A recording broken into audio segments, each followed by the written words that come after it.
सभी मित्रों को प्रणाम। आज 14 तारीख फरवरी। वैसे तो ये प्रेमी जोड़ाओं का दिन मनाया जाता है, लेकिन हम नहीं। हम तो आपको ये बताएंगे 14 फरवरी को पुलवामा में 44 शहीद हुए थे, जिन्होंने अपने देश की कुर्बानी दी और कुर्बानी देकर देश के लिए कार्य किया। किसान और जवान दो ऐसी शख्सियत हैं जो हमारे देश में, इनके बिना कार्य नहीं चलता। भले ही ये अपने रोजगार के लिए कार्य करते हो, लेकिन इनका कार्य सबके लिए हितकारी है। अगर जवान सीमा पर नहीं होंगे तो हम चैन की नींद नहीं सो पाएंगे। तो आपने पता ही है, पाकिस्तान उधर, चीन हमारे देश पर खड़ा रहता है एक नालायक बच्चे की तरह। और इसी तरह किसान कहते हैं वो वही फसल बेचता है काम, लेकिन फसल बेचो उसका जो उत्पाद है वो 100% यूज होता है।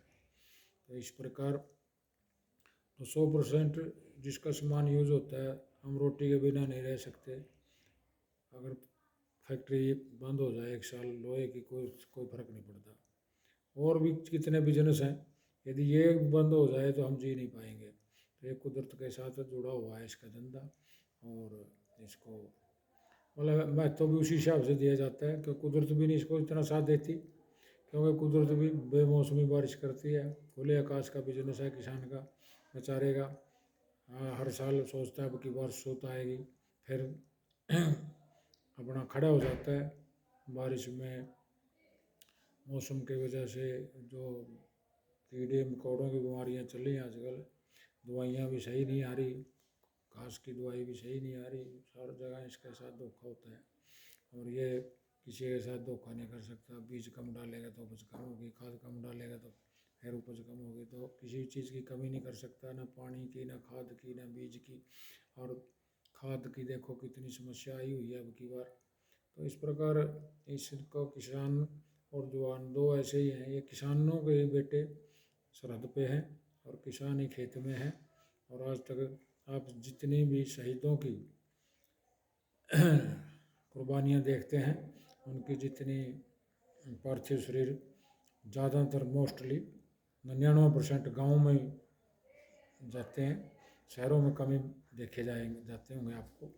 और ये देखो, ये इनके बिना ना कार्य चल सकता। तो ये तो हमारा आज शहीदों को हम कोटि नमन प्रणाम करते हैं, जो अपने बच्चों को छोड़कर। और एक बात सरकार जानती है, लीडर ये हमारे बीच से गए हुए हैं, इनको पता है यदि किसान और जवान अमीर हो गए, अब तो ये पैसे देकर भर्ती होते हैं। अगर इनको अमीर कर दिया गया तो कौन जाएगा वहाँ बर्फ़ में, चोटियों में, पहाड़ों में गोली खाने के लिए। इसी प्रकार किसान भी अमीर हो गए, एक होने फिर खेत में जाओ, फिर तो मैं ये भी एसी में बैठा किसी ना किसी उड़ता। तो इस प्रकार एक परमात्मा का, प्रभु का कम्बिनेशन है धरती पे बनाया हुआ हर चीज़ का। बीज जब तक बोरी में रहता है उगता नहीं, तो पानी में मिलते ही, धरती में मिलते उपज जाता है। तो कितना अट्रैक्शन है प्रभु का। और प्रभु तो ऐसी चीज़ है, कितना तालमेल है। जहाँ जिस एरिया में आदमी पैदा हुआ है, उसी क्षेत्र में उसके अनुसार फसलें, पानी, सब चीज़ दिए हैं। पहाड़ों में सेब, संतरे और ऊपर ज़्यादा उनमें अखरोट, बादाम पैदा कर दिए। तो मतलब जहाँ जैसी स्थिति है उसी अनुसार प्रभु ने उनको सुविधा दी है। तो प्रभु एक ऐसी चीज़ है। और जो हमारे हिंदुस्तान की संस्कृति है ना, इसके अंदर आप देखेंगे ना, तो रामायण और गीता, महाभारत, दो ऐसे ग्रंथ हैं जिनको अगर हम स्कूलों में लगा दें तो मेरे ख्याल से ऐसी कोई वैसी बात नहीं, बच्चे मतलब गलत लाइन पकड़ जाएं। तो राम है जैसे, राम शब्द बोलने में भी सीधा, लिखने में भी सीधा, और उसके बातें भी सीधी। उसने मर्यादा दिखाई हैं, और उसमें 14 कला है। तो उसने दिखाया भाई बाप के प्रति क्या कर्तव्य है, माँ के प्रति, मौसी के प्रति, भाई के प्रति, पत्नी के प्रति, जनता के प्रति। और उसने ये नहीं था भाई सीता उसने इसीलिए छोड़ी दी कि भाई उसको प्रेम नहीं था। उसने इसलिए जनता का राजा होते ये सोचा था कि भाई मैं जनता के इच्छाओं के अनुरूप होना चाहिए, भी हमारा राजा ऐसा है, त्यागी तपस्वी है। तो उनकी बात सुनकर उसने सीता को भेजा था। और इसी प्रकार उसने कभी राजा होते हुए वनवास में रह के वनवास का ही रहन सहन दिखाया। कभी उसने किसी राजा की मदद नहीं ली, उसने बंदरों से, भालुओं से, उनसे ही मदद लेकर लड़ाई जीती।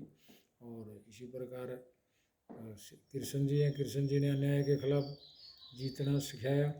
श्याम द्याम दंड चारों वेद लगाए। कृष्ण सब लिखने में भी टेढ़ा, बोलने में भी टेढ़ा, और उसकी फ़ोटो देखेंगे तो आपको वो भी टेढ़ी मिलेगी, सीधी टांग नहीं होती। वो सिखाता है, उसके अंदर 16 कला है। वो कहता है अन्याय के खिलाफ लड़ो, कर्म करो, फल की इच्छा ना करो, फल तो अपने आप ही मिलता है। भले का उल्टा लाभ, लाभ भला करो किसी का, लाभ आपको मिलेगा, पद का, प्रतिष्ठा का, मान का, सम्मान का। और इसी प्रकार यदि कर्म करेंगे आपने उसका फल भी जरूर मिलेगा। तो आज का मेरा ये विचार है, और मैं शहीदों को कोटि कोटि नमन प्रणाम करता हूँ। मैं आपका भाई युधिष्ठिर तंवर, गाँव टीक, जिला कैथल, और ये मेरा अनुभव है छोटे छोटे।